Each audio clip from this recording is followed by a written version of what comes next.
Hey, how you doing, Don? Okay, look.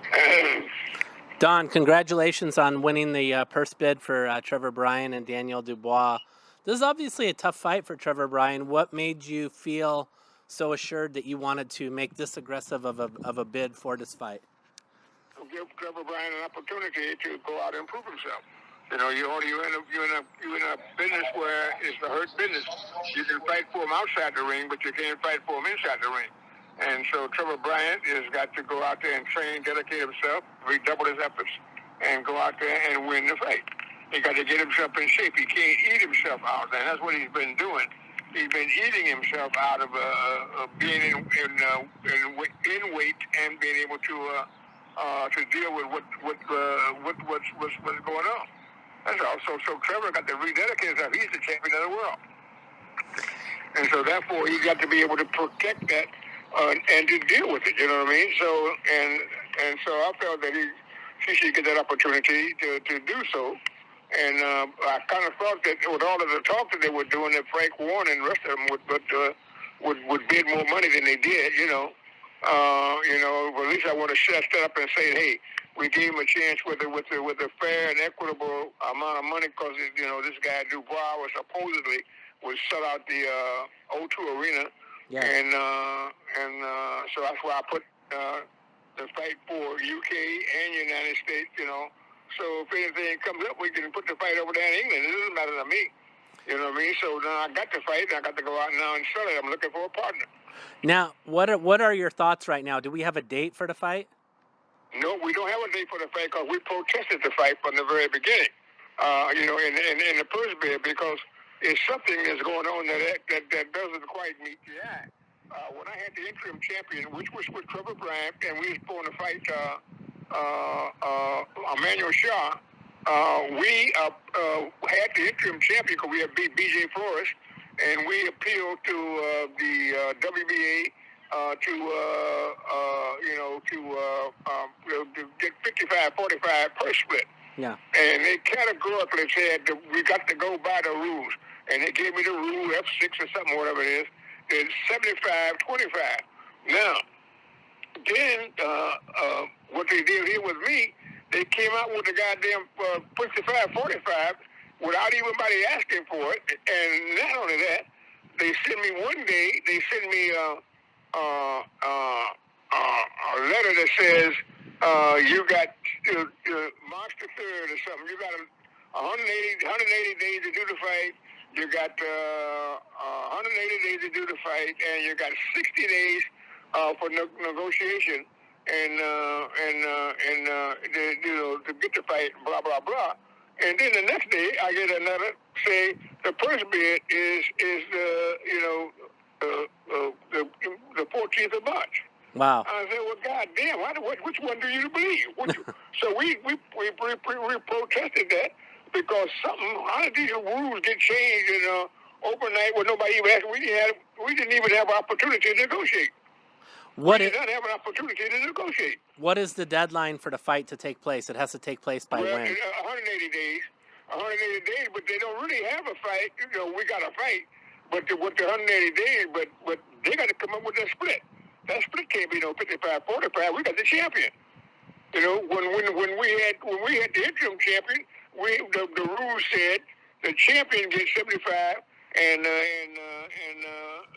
the challenger gets 25. Yeah. All right. Now all of a sudden, the champion gets 55 and the challenger gets 45. That can't work. And so we going to court on that. Do you chalk so this? We going to court on that. If the fight we gonna do. Because if I didn't do the fight, then it would just take the fight, and then they say that Don King is playing the game. But that's something. It don't pass the smell test. Yes. Right? And then Frank Warren was sending me messages that he's going to bid $4 million, and then he said he's going to bid $6 million. I said, you don't have to do no bidding. Just give me the money. You ain't got to go do no bid. I'll do the fight with you. And so then he said, well, they just don't want you in the business. I don't know who they is that don't want me in the business. But that's what he come back with, So, hey, whatever they want to do, I don't know, Lance. All I know is that I'm going to be straight above the table, transparently, and I got enough stuff that, to be able to deal with that we're going to deal straight. So no, they don't need to look to me and tell me to keep my mouth shut and don't say nothing and don't do nothing. That ain't the way I operate. You know what I mean? So you do the right thing. I ain't got no argument to say nothing. You do the right thing. That's all that counts. Someone, you know what I mean? yeah, someone dares to say that 90-year-old Don King has no right to be in the business. Well, that's what they say. That's what they say. That's the word that he sent back to me. But the idea is, just make the split proper, because there's no way that I'm going to give this guy, unless the United States court say so, that they can change the split, contradicting their own rules, plus the fact they violated their rules saying that I got 60 days to do personal negotiation between the two parties. I had one conversation, and that was for Frank's birthday. It was a birthday a couple of weeks ago on a Sunday, 2 Sundays ago, and he said, we'll talk about the business tomorrow. And then tomorrow, I get the goddamn notice today that it's going to be a push bid. How can you get a push bid? They call a push bid without even a negotiation. Do you think this is WBA shenanigans again? I'm not. You know what? That's going to be for you and the people to judge. All I can say is that as far as I'm concerned, it is completely wrong. You follow the rules and the regulations. You can make appeals to get a chance of reconsideration for the rule, but we ain't never had anything. All we got is 2 letters 24 hours apart.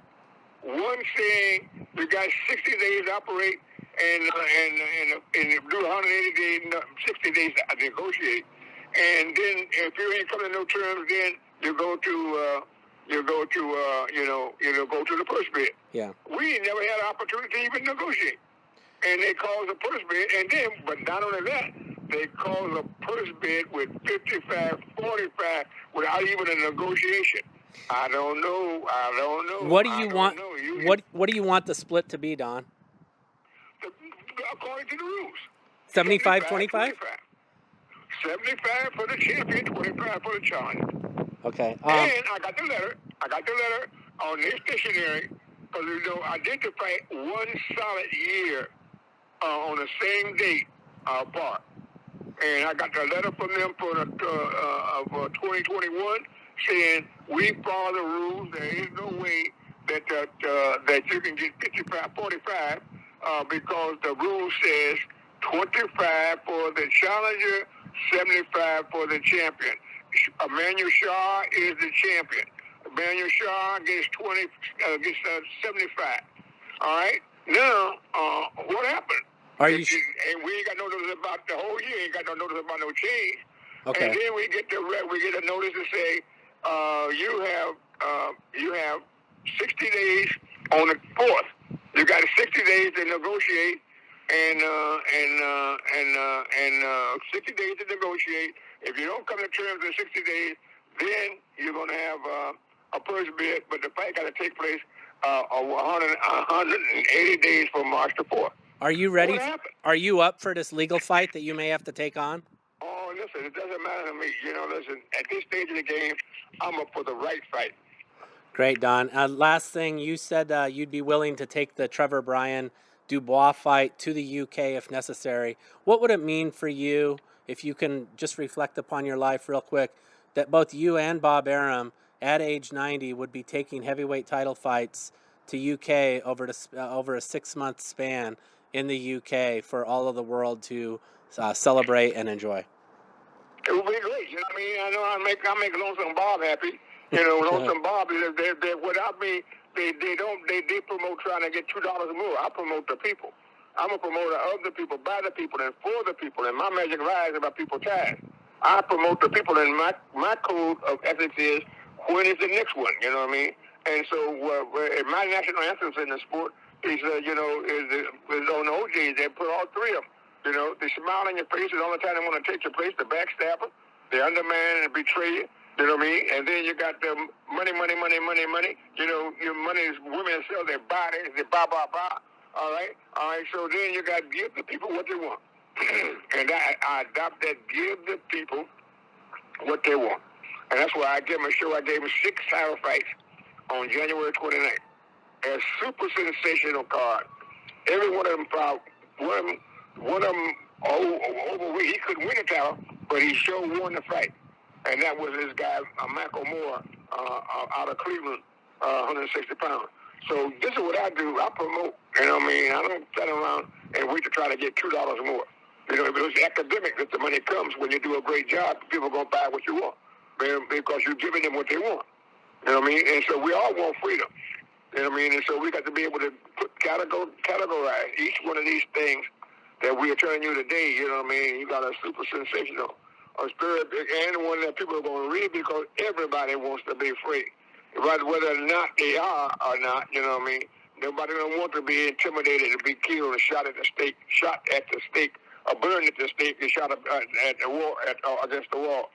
You know what I mean? So it's a thing here, man, that we got to go out there and do what we got to do, and it's great for what's his name, Trevor. Trevor got to rise to the occasion. He got to rise to the occasion because right now they're telling me that Dubois would take him out in 2 rounds. I don't believe that. He's very tough. You know what I mean? And so now that going and to demonstrate that I don't believe it, I put my money up to put and say what he's going to do, and he's going to promote the heck out of the fight, but it's going to be done properly. It ain't going to be done by intimidation and fear and coercion. You know what I mean? That ain't going to happen. You know what I mean? Not without getting to render a fair and equitable decision from a court in the United States.